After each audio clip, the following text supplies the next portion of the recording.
গতকালও আমি বলেছি সবাইকে যে শ্রমজীবী কর্মজীবী মানুষের সবচেয়ে গৌরবের দিন মহান মে দিবস। 1886 সালে আমেরিকার শিকাগোর হে মার্কেটে শ্রমিক হত্যার যে ঘটনা, পয়লা মে না খালি 3রা এবং 4ঠা মে, সেই ঘটনাকে কেন্দ্র করে সারা বিশ্বে মহান মে দিবস উদযাপন করা হয়। মহান মে দিবস, এই দিবসটাকে এইভাবে ঘোষণা করা, এটা ঠিক শ্রমিক আন্দোলনের পক্ষ থেকে এটা হয় নাই। প্যারিসে অনুষ্ঠিত ইন্টারন্যাশনাল সোশ্যালিস্ট ইউনিয়নের 2nd কংগ্রেসে এটাকে মে দিবস হিসাবে ঘোষণা করা হয়। শ্রমজীবী কর্মজীবী মানুষ এটাকে পালন করে। আমরা খুব বলার চেষ্টা করি, বোঝার চেষ্টা করি। আমাদের যারা শ্রমিক আন্দোলনের সহকর্মীরা আছেন, আমি সবসময় চেষ্টা করি তাদেরকে বলতে যে মে দিবসের শিক্ষাটা আসলে কি। এটা আসলে খালি মে দিবস বলে পালন করা কিছু আসে যায় না, এর শিক্ষাটা গ্রহণ করা দরকার আর কি। মহান মে দিবসের অন্যতম নেতা ছিলেন আলবার্ট পার্সন্স। তাকে ফাঁসি দেওয়ার আগে, মিথ্যা অভিযোগে ফাঁসি দেওয়া হয় তাদের, ওনাকে ফাঁসি দেওয়ার আগে দিয়ে উনি বলেছিলেন যে আজকে তোমরা তোমাদের ক্ষমতার দর্পে আমাদেরকে, আমাদের কণ্ঠ স্তব্ধ করে দিচ্ছ, কিন্তু এমন একদিন আসবে যেদিন শুধু আমাদের কণ্ঠ শোনা যাবে, তোমাদের কণ্ঠ শোনা যাবে না। তাই হয়েছে। এখন সারা দুনিয়ার শ্রমজীবী মানুষের কণ্ঠে মে দিবসের শহীদদের কথা, মে দিবসের কথা, কিন্তু যারা সে সময় বিরোধিতা করেছিল তাদের আজকে চিহ্ন মাত্র নাই। কেউ মনে করলেও তাদেরকে ঘৃণার সাথে তাদের কথা মনে করে। সেখানে ব্যবসায়ী ছিল, সেখানে শিল্পপতি ছিল, সেখানে রাজনীতিবিদ ছিল, সেখানে সংবাদপত্রের মালিক ছিল, যারা জুরি বোর্ড করে এই নিরপরাধ শ্রমিক নেতাদেরকে ফাঁসি দেয়।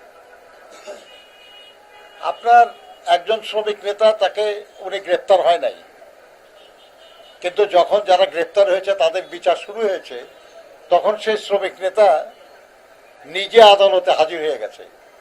হাজির হয়ে বিচারকের সামনে দাঁড়িয়ে বলেছে, মাননীয় আদালত, আমার নিরপরাধ সাথীদের সাথে একই ভাগ্য বরণের জন্য আমি আপনার সামনে হাজির হয়েছি। এই হলো নেতা। পালায়া যাওয়া নেতা হয় না। নিশ্চিত ফাঁসি জানে যারা তার সাথীদের সাথে একই শাস্তি বরণ করার জন্য হাজির হয়েছে, সেটা হলো নেতা। মে দিবস উদযাপন করি, অথচ আমাদের সহকর্মীদের জন্য আমরা ত্যাগ স্বীকার করতে রাজি হই না, তাহলে মে দিবস উদযাপনের কোনো মানে নাই। অতখানি মুখে বল নিয়ে বলতে হবে যে আমরা যা বলছি এটা সঠিক, আমরা ভুল বলি না। ওটা বলতে না পারলে শ্রমিক আন্দোলনের কোনো অর্থ হয় না। 1885 সালে সিদ্ধান্ত নিয়েছে শ্রমিক আন্দোলন যে আমরা 1886 সালের মে মাসের প্রথম দিনে আমরা গোটা উত্তর আমেরিকায় ধর্মঘট করব। একটা বছর ধরে তারা আন্দোলন গড়ে তুলেছে। ওই আন্দোলন চলাকালে কোনো জুতার কারখানার মালিক যদি 8 ঘন্টার দাবি মেনে নিয়েছে, তারা ওই জুতার নাম দিয়েছে 8 ঘন্টার জুতা। চুরুটের কারখানার মালিক মেনে নিয়েছে 8 ঘন্টা, ওই চুরুটের নাম 8 ঘন্টা চুরুট। এবং শ্রমিকরা ওই জুতা ছাড়া আর জুতা কিনতো না, শ্রমিকরা ওই চুরুট ছাড়া আর কোনো চুরুট কিনতো না। এটা হলো আন্দোলন গড়ে তোলা। গান গেয়েছে তারা, রাস্তায় রাস্তায় গান গেয়ে শ্রমিকদেরকে উদ্বুদ্ধ করেছে মে দিবসের আন্দোলনের জন্য। ওই রকম প্রস্তুতি সারা শ্রমিক আন্দোলন হয় না।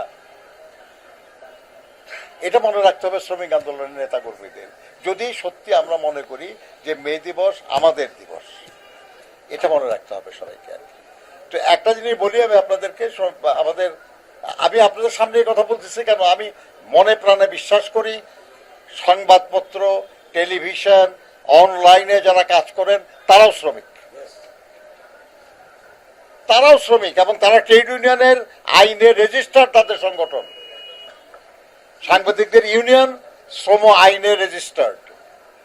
একসময় সংবাদপত্রের প্রেস শ্রমিকদের ইউনিয়ন খুব শক্তিশালী ছিল, এখন তো সব অটোমেটিক হয়ে গেছে, প্রেসই নাই, কম্পোজিটারও নাই, তারপরে কিছু নাই, কিন্তু শ্রম আইনে রেজিস্টার্ড।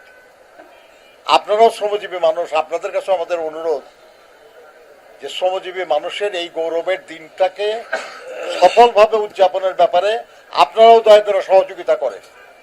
আমার কাছে তো খুব আনন্দ লাগে, বিশেষ করে মে দিবসের অনুষ্ঠান করতে এসে এবারও এই খানিকক্ষণ আগে আমাদের সহকর্মীরা আমাদের সাথীদের সঙ্গে আলোচনা করে তারা নিজেরা চাঁদা দিয়ে ঠিক করেছেন যে কিভাবে এই সমাবেশটা করা যায়।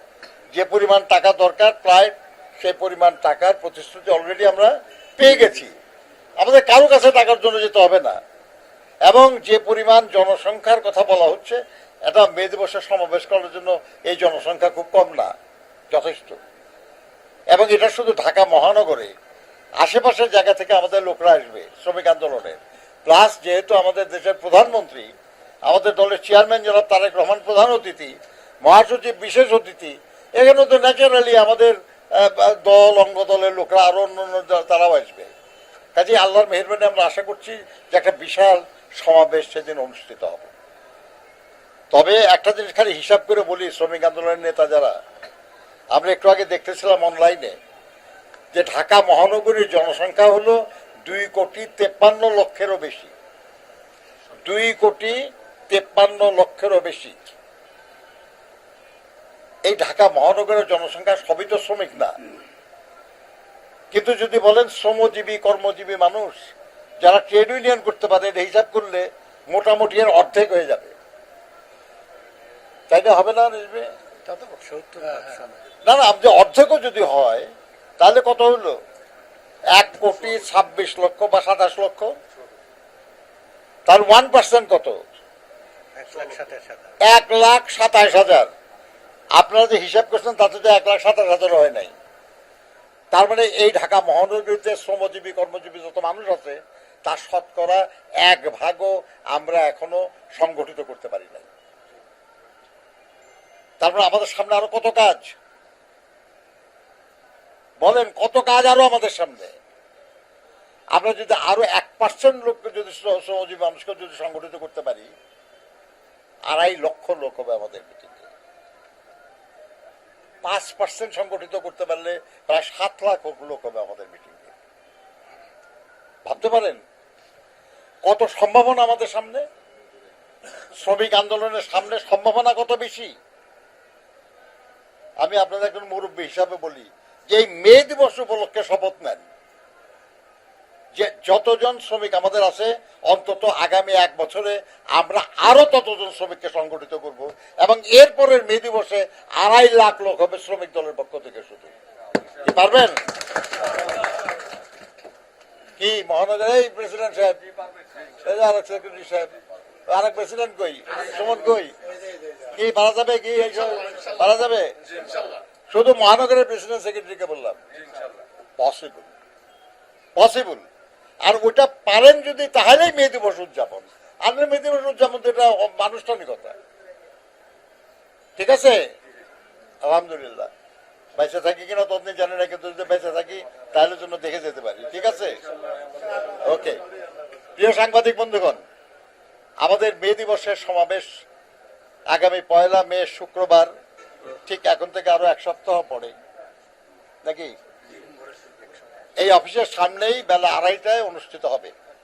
আমাদের নেতা, বাংলাদেশের গণমানুষের নির্বাচিত নেতা, বহু বছর পরে জনগণ ভোট দিয়ে যাকে নেতা নির্বাচিত করেছেন, মাননীয় প্রধানমন্ত্রী জনাব তারেক রহমান সাহেব, বিএনপির চেয়ারম্যান, তিনি এই অনুষ্ঠানের প্রধান অতিথি হিসেবে অবস্থিত থাকবেন।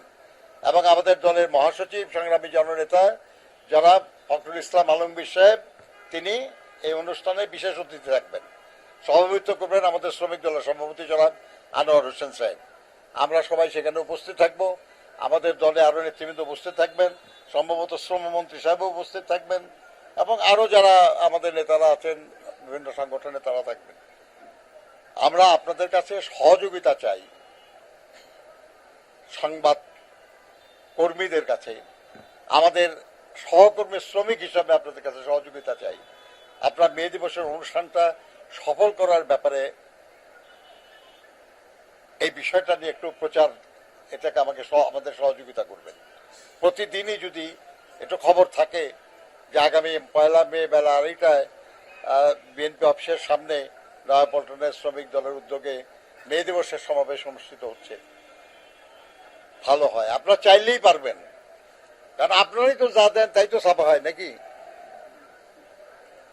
আপনারা তো যা ছাপান তাই আমরা পড়ি, যা ছাপান যা দেখান তাই আমরা দেখি, এর বাইরে তো আমরা পারি না কিছু নাকি? আমরা যা দেখি, আমরা যা শুনি, আমরা যা পড়ি, তার বাইরে কত কিছু আপনারা জানেন, অনেক বেশি জানেন আপনারা। এবং আপনারা এই সাংবাদিকরা যারা শ্রমিক আন্দোলনে আসছে, আমরা কিন্তু তাদের সবাইকে খুব সম্মান করেছি। সিরাজ হোসেন খান সাহেব আমাদের ফেডারেশনের প্রেসিডেন্ট ছিল, নির্মল সেন সংযুক্ত শ্রমিক ফেডারেশনের জেনারেল সেক্রেটারি ছিল, এমনকি নিজামী বলে একজন আছে যে শ্রমিক কল্যাণ ফেডারেশনের সেক্রেটারি ছিল। আমি বলতেছি যে যারাই সাংবাদিকরা শ্রমিক আন্দোলনে আসছে, আমরা তাদের সবাইকে মর্যাদা দিয়েছি, গুরুত্ব দিয়েছি। আপনারা একটু যুক্ত হন আমাদের কাছে, কারণ আপনাদের চেয়ে বেশি জানার লোক তো আমাদের মধ্যে নাই।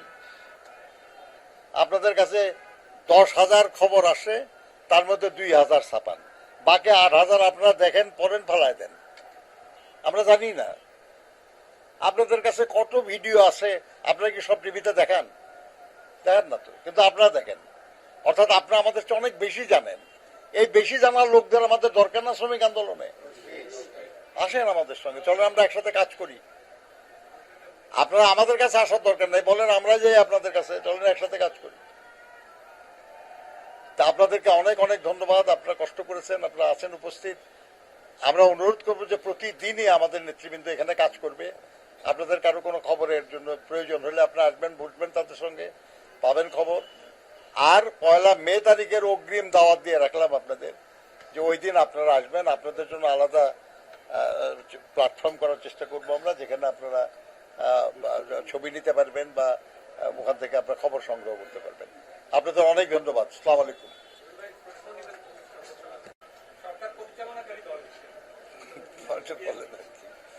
যে দল এখন সরকারে আছে, আমরা সেই দলের সঙ্গে কাজ করি।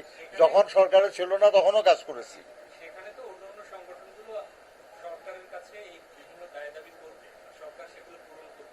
এবার আসলে আপনাদের লক্ষ্যটা কি? সংবাদ কর্মীরাও অবশ্যই শ্রমজীবী মানুষ, তাদেরও নানাবিধ বঞ্চনা আছে, নানাবিধ অপ্রাপ্তি আছে। সার্বিকভাবে শ্রমজীবী মানুষের অপ্রাপ্তিটা কি এবারে সরকার পূরণ করবে? সব অপ্রাপ্তি তো একবারেই পূরণ হবে না, সম্ভব না। এটা বললে পরে এটা বেশি বলা হবে। এমনকি আপনার সন্তানের সব প্রাপ্তিও আপনি পূরণ করতে পারবেন, এই কথাগুলো দিয়ে বলা যাবে না। অথচ আমরা সন্তানকে তো অনেক বেশি ভালোবাসি, কিন্তু সব প্রাপ্তি তো আমরা পূরণ করতে পারি না আর কি।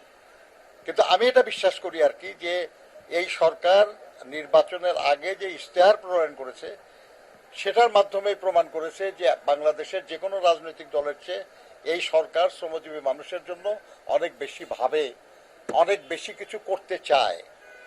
কতখানি পারবে না পারবে এটা অনেক কিছু নির্ভর করে পরিস্থিতির উপর। যেমন এই সরকার ক্ষমতা আসার পরে এই যে ইরান, ইসরায়েল, আমেরিকার যে যুদ্ধটা, এটা তো স্বাভাবিক ছিল না, এটা তো প্রত্যাশিত ছিল না আর কি। কিন্তু এই সরকারের জন্য সবচেয়ে বড় সংকটের কারণ হয়ে দাঁড়িয়েছে এটা, যেটার ব্যাপারে সরকারের কোনো হাত ছিল না।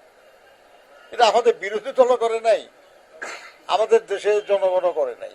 এটা আন্তর্জাতিক একটা ঘটনার প্রেক্ষিতে একটা বড় সংকট হয়ে গেছে, যেটা আমাদের বহু উন্নয়ন প্রচেষ্টা কিছুটা হলো বিঘ্নিত করেছে, বাধাগ্রস্ত করেছে।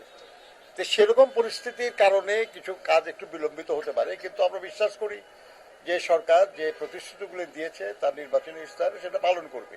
আর আপনি বলতেছেন কি দাবি নিয়ে আমরা কাজ করছি, দুইটা পয়েন্ট খেয়াল করবেন। একটা হলো যে গত বছর মে দিবস আমরা যে উদযাপন করেছি, সেই মে দিবসে আমাদের যেসব দাবি ছিল, তার মধ্যে যা পূরণ হয় নাই তার সবই আমাদের এবারেরও দাবি। নো ম্যাটার যে বিএনপি ক্ষমতায় আসছে বা অন্য দল ক্ষমতায় গেছে, শ্রমজীবী মানুষের যে দাবি, সে ন্যায্য দাবি তো আমরা গত বছরও বলেছি। এই বছর আমাদের ওইটাই দাবি, যেগুলো আদায় হয় নাই তার সবকিছু। সেগুলোই দাবি, এটা নতুন করে বলার কিছু নাই। আর আপনার সাংবাদিকদের ব্যাপারে বলতেছেন, তারা যেসব দাবি এক্সপ্রেস করেছে, দাবি করেছে, সেগুলো তাদের দাবি। আপনারা যদি দাবি না করেন, আমরা তো আপনাদের দাবি করে আদায় করতে পারবো না। আপনাদের সংগঠন কি দাবি করেছে সেটা হলো আপনাদের দাবি, এবং শ্রমিক আন্দোলনের জাতীয় সংগঠন হিসাবে আমরা আপনাদের ওই দাবিকে ধারণ করি।